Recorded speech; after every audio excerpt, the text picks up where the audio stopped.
Hello and welcome to Awaz News. I'm Simona Kutoni and I'll be taking you through big news across Canada. Canada spending almost $5 billion to upgrade continental defense.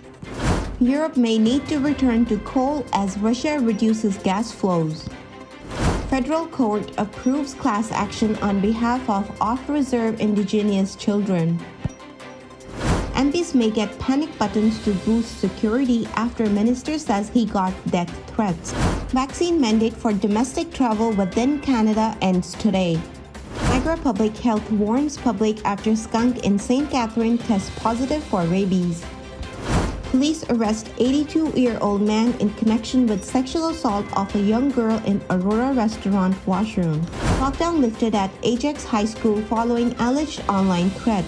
This is what Toronto soccer field will look like. Toronto under heat warning ahead of 2 days of sweltering temperature. So those were the headlines. Now let's jump right into the details.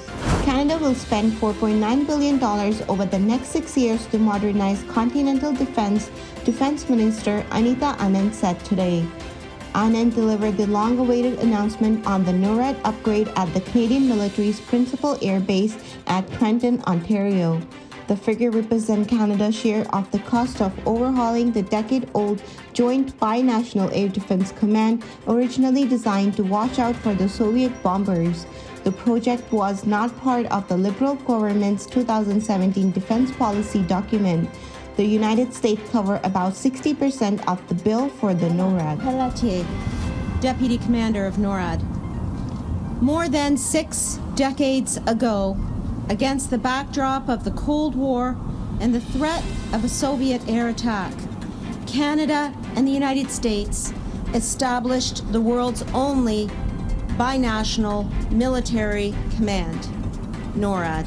Recently, the Prime Minister and I visited NORAD headquarters in Colorado and saw firsthand the unparalleled collaboration between the Canadian Armed Forces and the American Armed Forces.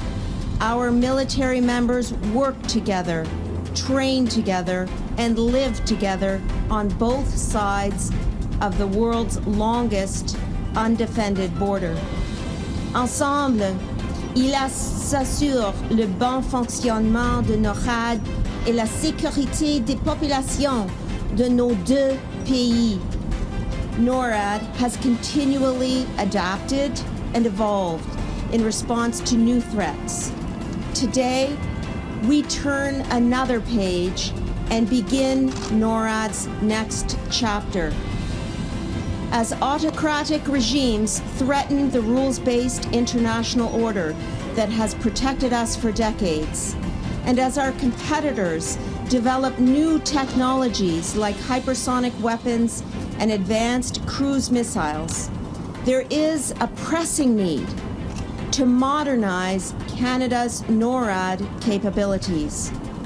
Today, I am here to announce that Canada is investing $4.9 billion over the next 6 years to modernize our continental defenses and to protect Canadians from new and emerging threats. This is the most significant upgrade to NORAD from a Canadian perspective in almost 4 decades.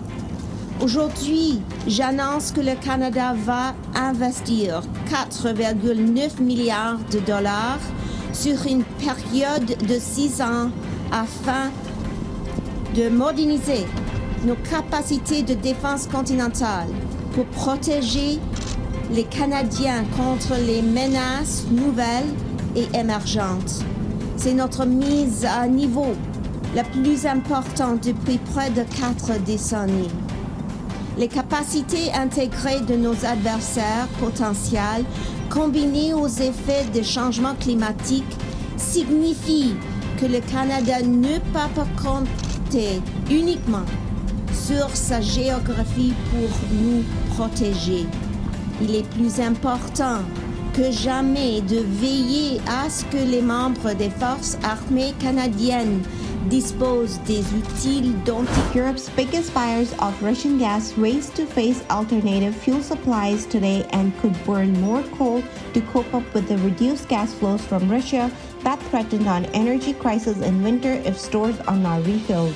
Germany, Italy, Austria, and Netherlands have all signaled that coal-fired power plant could help to see the continent through a crisis that has sent gas prices surging, and they added to the challenge facing policymakers battling inflation.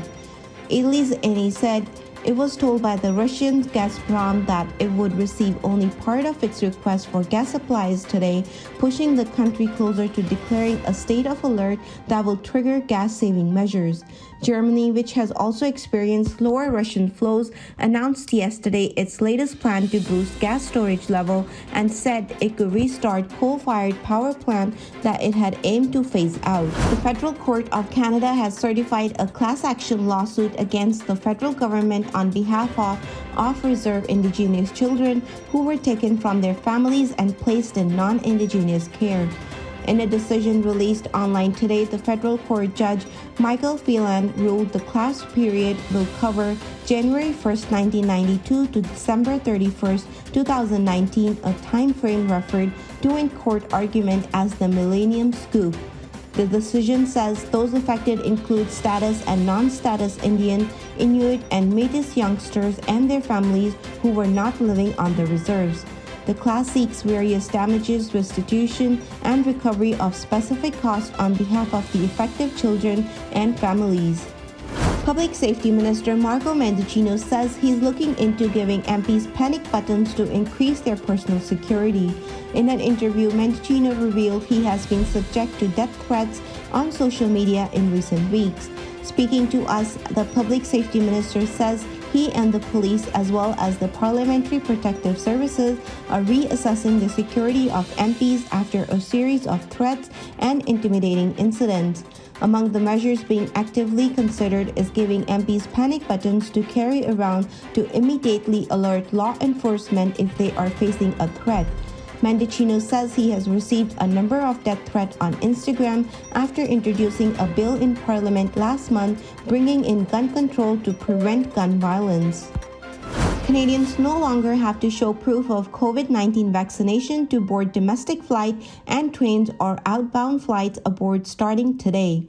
The relaxed rules are part of the raft of measures announced by the federal government earlier this month in response to the travel sector complaining of long waits and flight delays at the airport.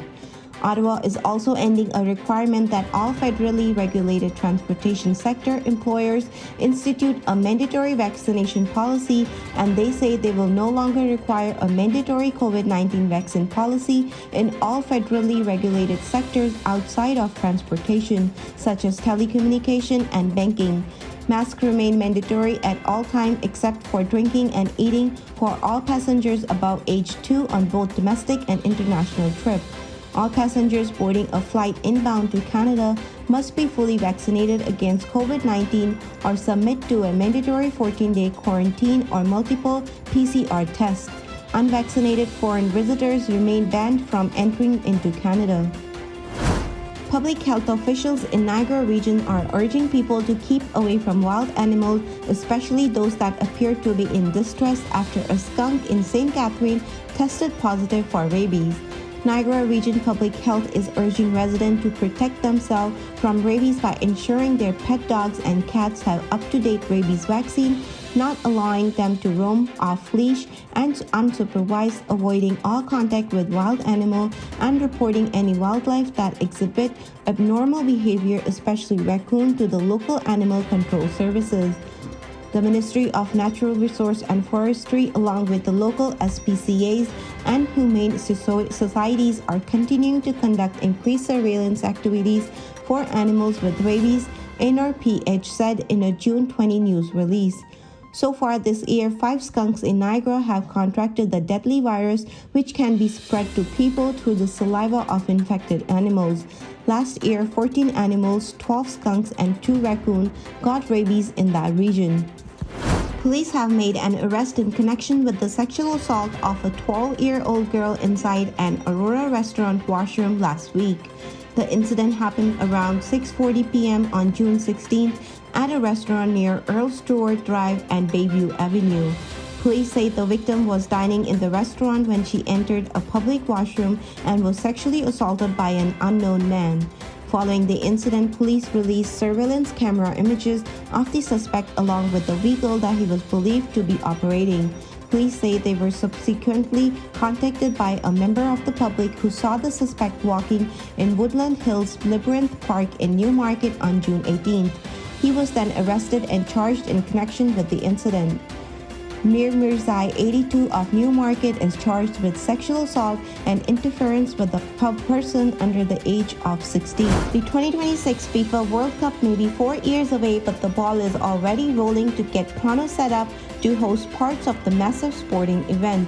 The International Football Association announced Friday that Toronto would be one of the 2 Canadian cities to host a handful of games during the tournament, which will feature 48 teams for the first time and see matches played in the US and Mexico as well. But there's a lot of work to be done between now and the summer tournament, including a massive expansion of the Toronto's BMO field. Currently, the pitch, who is home to Toronto FC and the Toronto Argonauts, has capacity to hold 27,980 fans, far below FIFA's 45,000 seat minimum. In order to host the quadrennial competition, BMO Field will add at least 17,756 seats to its existing capacity, and rendering of the massive expansion can now be seen on the venue's website. The rendering appeared to indicate that the lion's share of the new seat will be added to the north and the south side of the field and surpass the FIFA minimum by 736. A high school in Ajax was placed under lockdown this afternoon after reportedly receiving an online threat. The incident happened at Notre Dame Catholic Secondary School at 1375 Hardwood Avenue, just north of Roseland Road. According to Durham Police, the school made the decision to order the lockdown. As a precautionary measure, the school was placed in lockdown while Durham Regional Police Service investigate, the board told Awaz News. The lockdown at both schools was lifted shortly after 3:30 p.m. The Greater Toronto Area, as well as much of southern and northern Ontario, are under a heat warning ahead of what Environment Canada is saying will be 2 days of extreme temperature. According to the warning, temperatures on Tuesday and Wednesday will be in the mid to low 30s without much overnight relief. In Toronto, temperature expected to rise about 29 degrees Celsius tomorrow, feeling like 34 degrees Celsius with the humidex. Environment Canada also warns the UV index will be about 10 or very high. Thank you for tuning in. I'm Simona Kutoni, and I'll see you tomorrow, same time, same channel. Have a good night.